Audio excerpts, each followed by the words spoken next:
Model, 2017 Peugeot Boxer Relay L3H2 2.0 HDI starts runs engine knocking Euro 6 No Vat.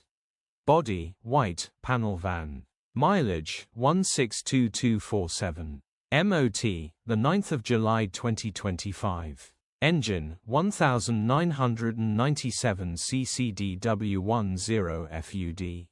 Transmission, 6-speed manual, front-wheel drive. Mechanical summary, starts great. Runs with a knock. Bottom end is noisy so engine will need repairing or replacing. Condition summary, bodywork is very clean and presentable. Interior is very clean and has plenty life left in it. Rear load area is very clean and tidy with loads of life left in it. Genuine honest work van which has been well looked after. Features, cruise control, aircon, sat-nav, electric windows, parking sensors. Euro status, Euro 6. HPI, clear. Contact us, 01564334664.